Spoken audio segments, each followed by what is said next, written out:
Radio Claret América presenta Sediento de ti, la palabra, fuente de vida, con el sacerdote misionero claretiano Tony Díaz. Reflexiones diarias del Evangelio. Aquí iniciamos.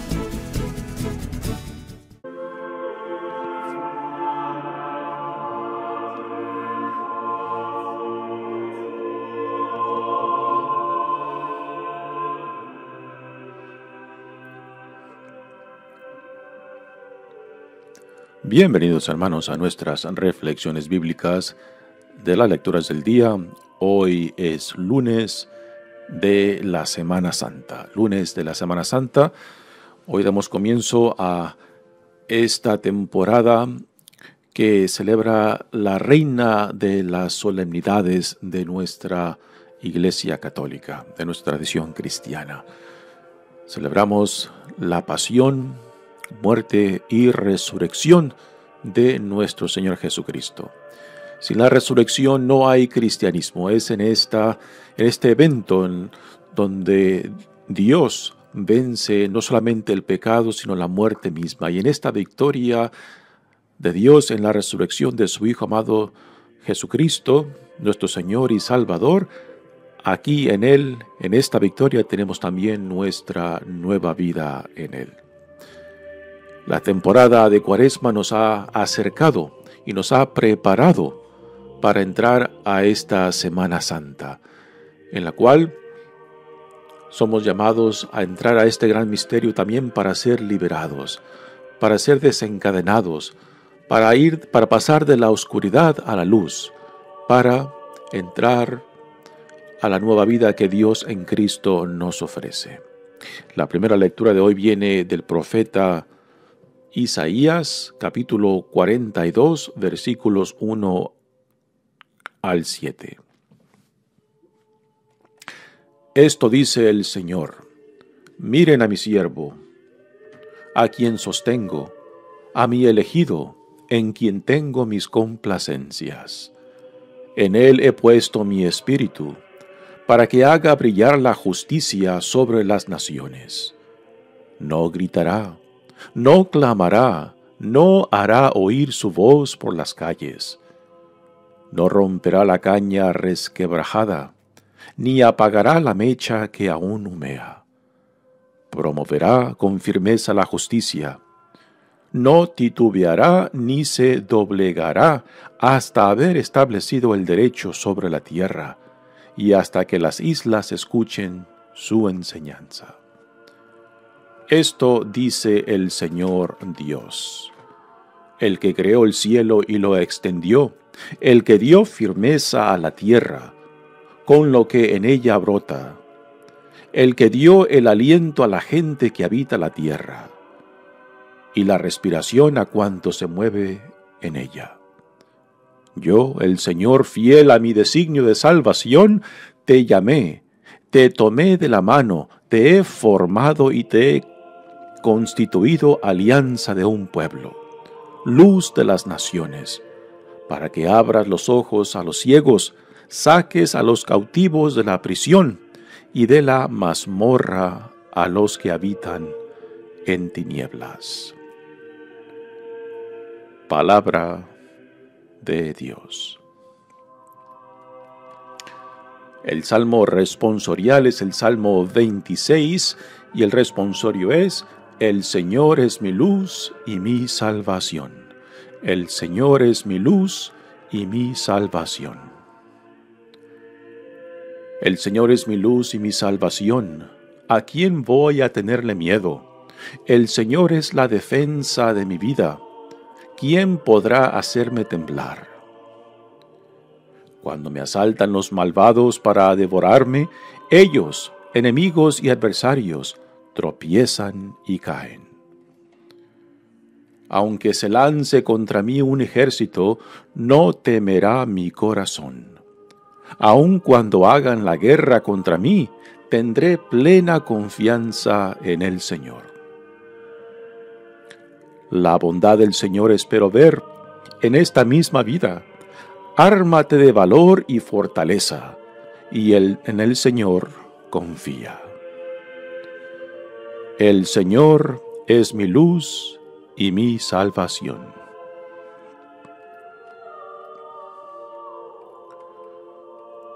El Evangelio de hoy viene de Juan, capítulo 12, versículos 1 al 11. 6 días antes de la Pascua, fue Jesús a Betania, donde vivía Lázaro, a quien había resucitado de entre los muertos. Allí le ofrecieron una cena. Marta servía y Lázaro era uno de los que estaban con él a la mesa. María tomó entonces 1 libra de perfume de nardo auténtico, muy costoso. Le ungió a Jesús los pies con él y se los enjugó con su cabellera, y la casa se llenó con la fragancia del perfume. Entonces Judas Iscariote, uno de los discípulos, el que iba a entregar a Jesús, exclamó: ¿Por qué no se ha vendido ese perfume en 300 denarios para dárselos a los pobres? Esto lo dijo no porque le importaran los pobres, sino porque era ladrón y como tenía a su cargo la bolsa, robaba lo que echaban en ella. Entonces dijo Jesús: déjala, esto lo tenía guardado para el día de mi sepultura, porque a los pobres los tendrán siempre con ustedes, pero a mí no siempre me tendrán. Mientras tanto, la multitud de judíos que se enteró de que Jesús estaba allí, acudió no solo por Jesús, sino también para ver a Lázaro, a quien el Señor había resucitado de entre los muertos. Los sumos sacerdotes deliberaban para matar a Lázaro, porque a causa de él, muchos judíos se separaban y creían en Jesús. Palabra del Señor. Muy bien, demos comienzo a nuestra reflexión de las lecturas de hoy. Esta primera lectura del profeta Isaías viene de la sección que se le llama el libro de la consolación, porque el tema en esta parte de Isaías, el consuelo de Dios para el pueblo de Israel que se encuentra exiliado en Babilonia, es el tema que domina.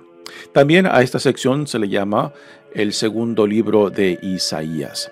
Y en esta sección, particularmente en estos siguientes 3 días en realidad, nos enfocaremos en los cánticos que giran en torno a un personaje, el siervo de Dios. ¿Quién es este siervo de Dios? Hay diversas opiniones según los comentaristas de este bello libro del profeta Isaías. Se dice de que el siervo de Dios representa pues las mejores cualidades de los líderes que Israel ha tenido, por ejemplo, como Abraham, como Moisés, como David. Pero también este siervo de Dios representa colectivamente a Israel en sus mejores momentos, en sus mejores cualidades, que Dios lo ha llamado y ha hecho una alianza con Israel para que sea luz para el mundo, para que por medio de Israel también otras naciones lleguen a conocer al Dios de Israel y al conocerlo, amarlo y al amarlo, servirlo, ¿no? Esta es la misión fundamental que el pueblo de Israel recibió por medio de la alianza.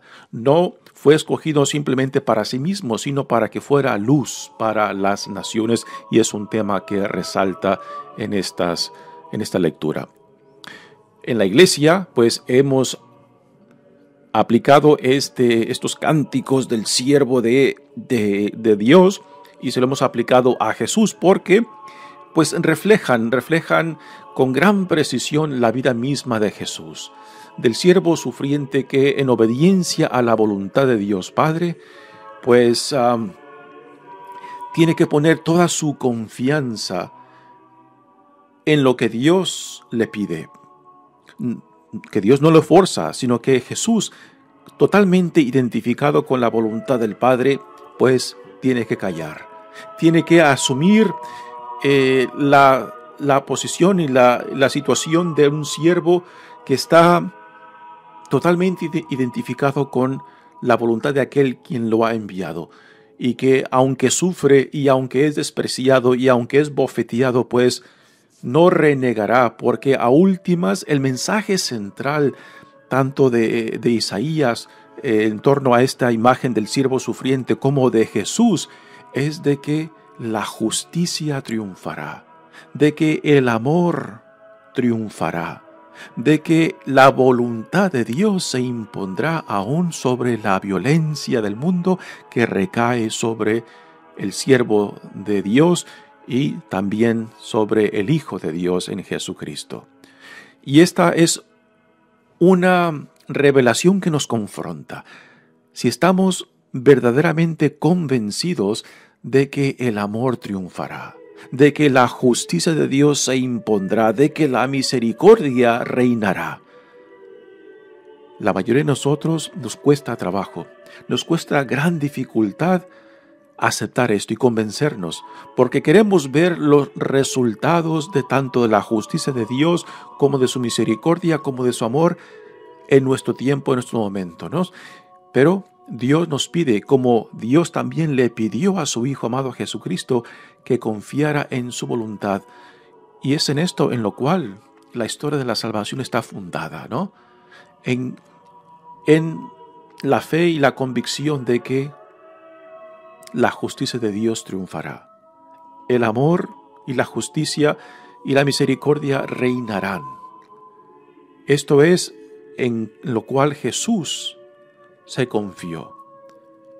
Nosotros somos fruto de esa confianza de Jesús, de que el amor triunfaría aunque fuera enterrado, porque tarde o temprano el amor resucita. El amor no puede ser enterrado, porque tarde o temprano resucitará. Y es en esto en lo cual está fundada nuestra fe. Es por eso que existimos como una iglesia, existimos como creyentes, como discípulos de Jesús, porque en Jesucristo estamos viendo los frutos de su fe, de su entrega, de su confianza en la voluntad de Dios Padre. Y ahora esto nos confronta a nosotros.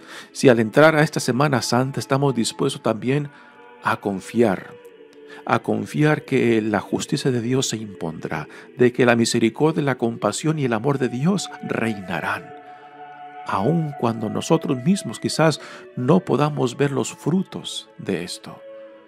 Y es a esto a lo cual somos llamados, es a esto a lo cual somos llamados a confiar y a entregarnos como Jesús mismo se entregó.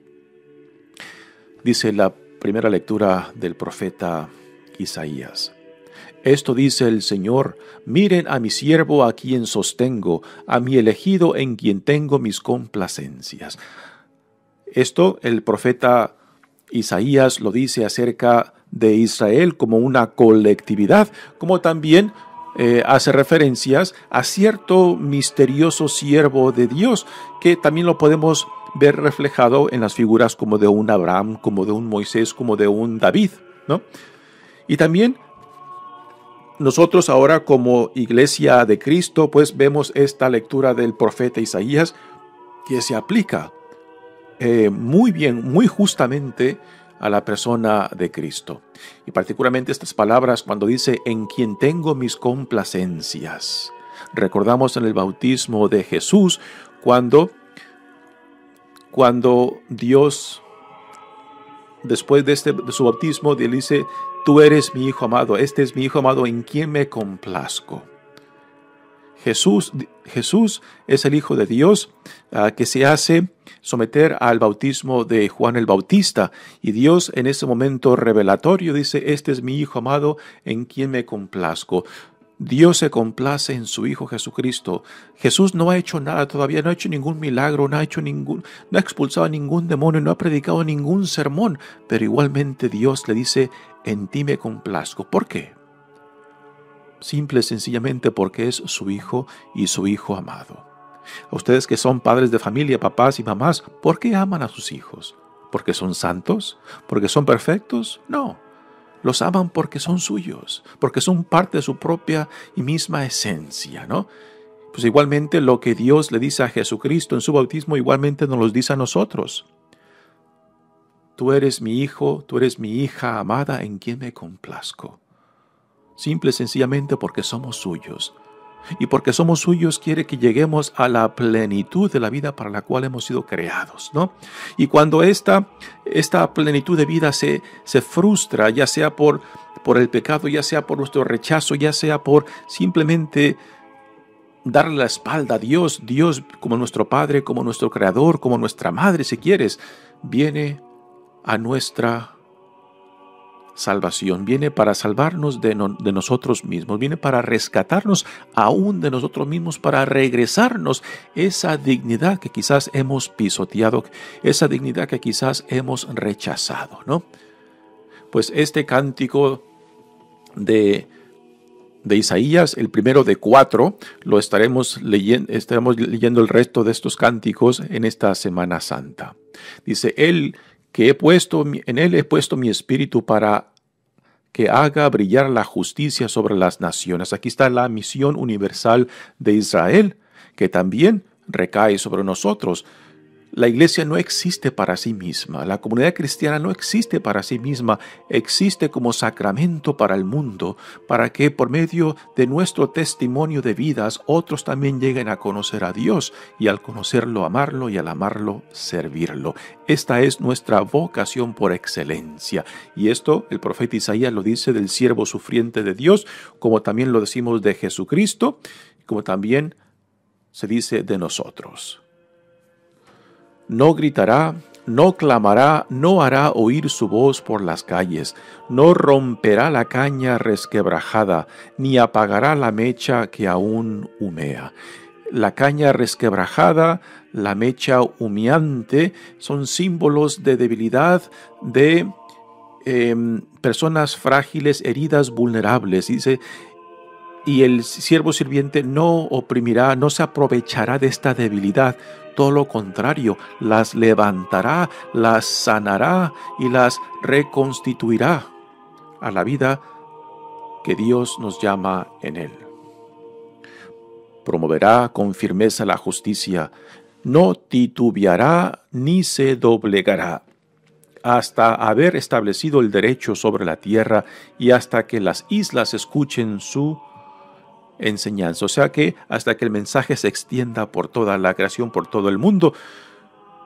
Hoy en día, aunque aún nos queda mucho por qué compartir y hacer conocer a Cristo, la encarnación de Dios mismo, la palabra de Dios encarnada, pues aunque aún hay mucho que hacer por esta misión que Dios nos ha dado, también podemos decir que en gran parte esta visión del profeta Isaías, pues se ha llevado a cabo en Jesucristo, puesto que el nombre de Cristo, el nombre de Dios, ahora es conocido por todo el mundo. Pero, repito, aún hay mucho que hacer, particularmente buscando la unidad entre toda la creación, que aun cuando hay diversidad de culto, diversidad de religiones, tienen que haber puntos que nos unan como una misma creación que somos en Dios. Continúa el profeta Isaías diciendo, esto dice el Señor Dios, el que creó el cielo y lo extendió. Aquí nos retoma hacia el punto de la creación que encontramos en el libro de Génesis. El que dio firmeza a la tierra con lo que en ella brota, el que dio el aliento a la gente que habita la tierra y la respiración a cuanto se mueve en ella. Aquí nos retoma hacia el punto de la creación y después nos dice, yo el Señor fiel a mi designio de salvación, te llamé, te tomé de la mano, te he formado y te he constituido alianza de un pueblo. Así que nuestro Señor y Creador, que hizo todo cuanto existe, quiere salvar y quiere llevar a la plenitud a todo cuanto ha creado. Y nada frustrará esto, siempre y cuando nosotros nos identifiquemos con este plan de salvación de Dios, particularmente en Jesucristo. Y que Dios quiere que todo cuanto Dios ha creado llegue a esta plenitud para la cual hemos sido creados. No solamente nosotros seres humanos, sino toda la creación. Se te llamé y te tomé de la mano, te he formado y te he constituido alianza de un pueblo, luz de las naciones. Nuevamente aquí el tema universal de la misión que el pueblo de Israel ha recibido y que también recae sobre nosotros como Iglesia de Cristo. Para que abras los ojos de los ciegos, saques a los cautivos de la prisión y de la mazmorra a los que habitan en las tinieblas. Si esta profecía de Isaías algún tiempo se aplicó al pueblo de Dios que estaba en el exilio en Babilonia y que después en Jesucristo pues lo aplica también a aquellos que se encuentran alejados, a aquellos que se encuentran en la oscuridad, a aquellos que se encuentran separados tanto de Dios como del prójimo, como de sí mismo, de su propia esencia, pues también esta profecía recae sobre nosotros. ¿Quién de nosotros no tiene necesidad de ser sanados, de ser reconstituidos, de ser salvados? De ser regresado a la dignidad que quizás hemos pisoteado, hemos rechazado, para revestirnos con esa dignidad que Dios nos da en Jesucristo, ¿no? Para esto nos hemos permitido entrar a esta temporada cuaresmal para poder llegar a este momento culmino, este momento clave en lo cual Dios nos dice: confía. Confía aunque aún no puedas ver el fin de la cosa. Confía aun cuando no puedas ver los frutos de lo que te llamo. Confía aun cuando todo en torno a ti parece que te dice lo contrario, ¿no? Y Dios nos dice esto porque Jesús mismo se tuvo que confiar a esto. Y no quedó defraudado. ¿Estoy dispuesto yo a confiar a este llamado que Dios me hace? En la misma manera que Jesús tuvo que confiarse a la voluntad de Dios Padre, aun cuando Jesús, el hombre, pues no podía ver en su totalidad en los frutos de su entrega, de su donación a la voluntad de Dios Padre. Y esta es nuestra invitación, particularmente en esta Semana Santa. Pasamos ahora al Evangelio de hoy. Estamos leyendo del Evangelio de Juan y aquí tenemos pues 6 días antes de la Pascua judía. En cierta manera se ajusta muy bien a la Semana Santa en preparación a nuestra Pascua en la pasión, muerte y resurrección de Jesucristo. Y encontramos a Jesús en Betania, en la casa de las 2 hermanas Marta y María y de Lázaro, quien ya ha sido resucitado por Jesús y ahora lo tenemos en esta cena. Así que esta familia, estos 3 hermanos, han ofrecido esta cena para Jesús, en honor a Jesús, y en la cena se encuentra Lázaro, sentado a la mesa con Jesús. Tenemos a Marta llevando a cabo su hospitalidad, la hospitalidad manifestada en el servicio. Y también tenemos a María, también llevando a cabo su actividad, pero no en el sentido de hospitalidad, sino en el sentido místico. Ella provee la actividad mística en preparación de la muerte de Cristo, quien no será ungido. Era tradición de preparar el cuerpo para la tumba, pero como Jesús fue condenado como un criminal, pues después de que él es bajado la cruz, no es ungido como preparación para su entierro. Y aún después de que fue enterrado, cuando las mujeres fueron, aquí recordamos a María Magdalena entre ellas, que fueron a la tumba para ungir al cuerpo, ya Jesús había resucitado. Así que Jesús no fue ungido en su muerte. Así que en esta cena se lleva a cabo la unción prefigurando la muerte de Jesús y la unción que no se le dio para su tumba. Dice, allí le ofrecieron una cena. Marta servía y Lázaro era uno de los que estaban con él a la mesa. María tomó entonces 1 libra de perfume nardo auténtico, muy costoso. Le ungió a Jesús los pies con él y se los ungió con su cabellera. Y la casa se llenó con una fragancia de perfume. Aquí hay que utilizar la imaginación para poder apreciar esta escena. El ambiente es de una cena, y una cena es compañerismo, alegría, comida, y después tenemos la introducción de este nardo, un perfume que se mezcla junto con los olores, los aromas de la comida, y tenemos ahí entre la conversación, entre los sentimientos de tener a Jesús entre ellos, en tener a Lázaro, que Jesús lo ha resucitado entre ellos. Así que hay una diversidad tanto de sensaciones, del olfato, del oído, una diversidad de emociones, de alegría por tener a Jesús en la casa, y también pues gran sorpresa de tener a Lázaro, quien Jesús lo resucitó entre ellos, ¿no? Y también entre todo esto se encuentra aquí la presencia de este hombre Jesús Iscariote, que solamente ve lo material de lo que está presenciando.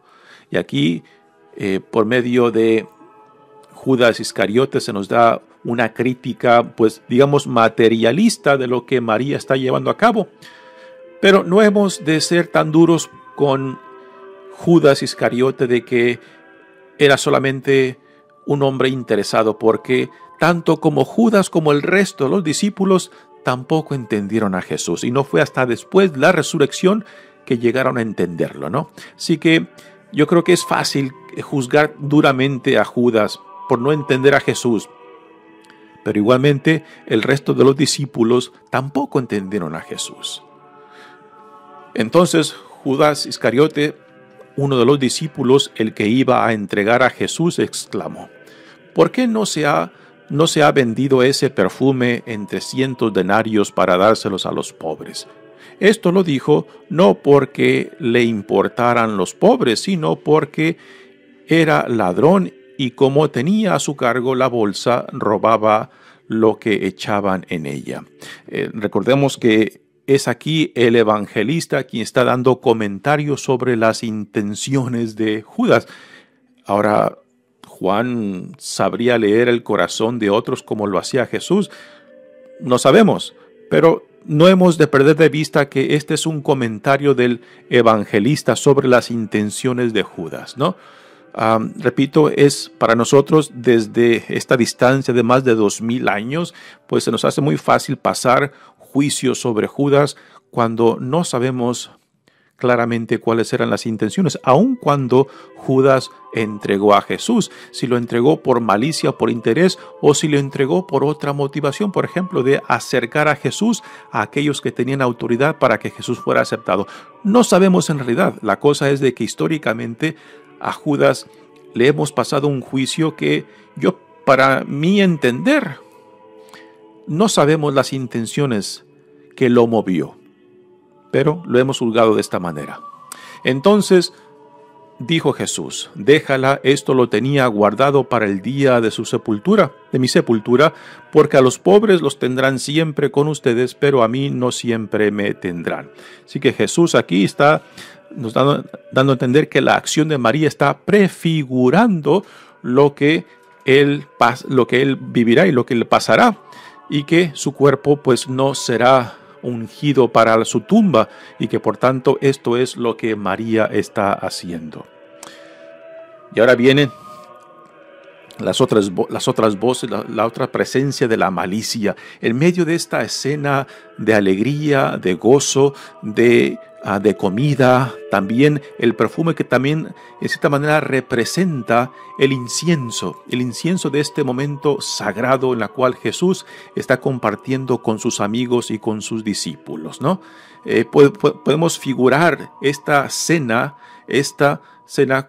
en la casa de Lázaro, Marta y María, pues como una liturgia, y el perfume pues representa el aroma del incienso que nos está dando a entender la santificación, la parte espiritual, mística de lo que estamos presenciando en esta escena. Y ahora dentro de esta escena entra la malicia, la oscuridad de aquellos que no solamente no entienden a Jesús, sino que lo rechazan totalmente. Mientras tanto, la multitud de judíos que se enteró de que Jesús estaba allí, acudió no solo por Jesús, sino también para ver a Lázaro, a quien el Señor había resucitado de entre los muertos.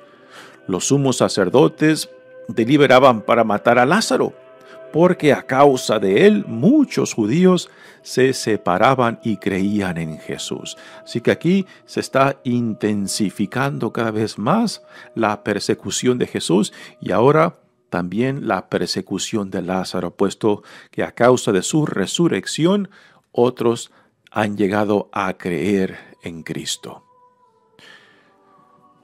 Una escena intensa, una escena compuesta de varios elementos. Aquí varios sentidos.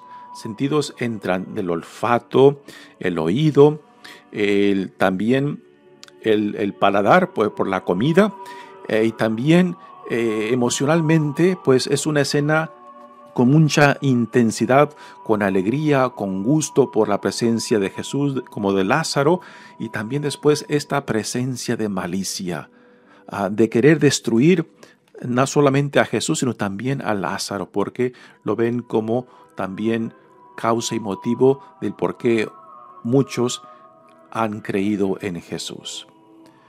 Así que, hermanos, en este primer día de la Semana Santa, también nosotros somos llamados a entrar a este gran misterio y hagámoslo con toda nuestra presencia humana, con todos nuestros sentidos, para pongamos atención tanto a la vista, al oído, al olfato, al tacto, para poder apreciar de diferentes puntos de vista a esta escena a la cual somos llamados, porque no hemos de ser solamente espectadores, tenemos que ser participantes activos de este evento de salvación que se está llevando a cabo no solamente históricamente, sino para ti, para mí, para nosotros.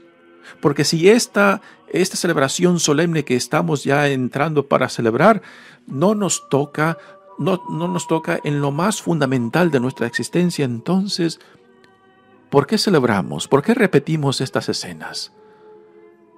Porque este evento tiene que también ser nuestra Pascua, nuestra liberación, nuestra salvación, nuestra nueva vida en Cristo. Porque si no lo es, entonces seremos las personas más desdichadas, porque simplemente es un cuento de hadas, porque simplemente es un retomar esta historia sin que nos mueva, sin que nos impacta, sin que nos lleve a este momento sagrado en la cual tenemos que jugarnos nuestra propia existencia con aquel que viene a llamarnos, a salvarnos aún de nosotros mismos. Mi nombre es Padre Tony Díaz, misionero claretiano. Que Dios los bendiga. Radio Claret América presentó Sediento de ti, la palabra. Fuente de vida. Sus comentarios son importantes. Contáctenos en radioclaretamerica@gmail.com.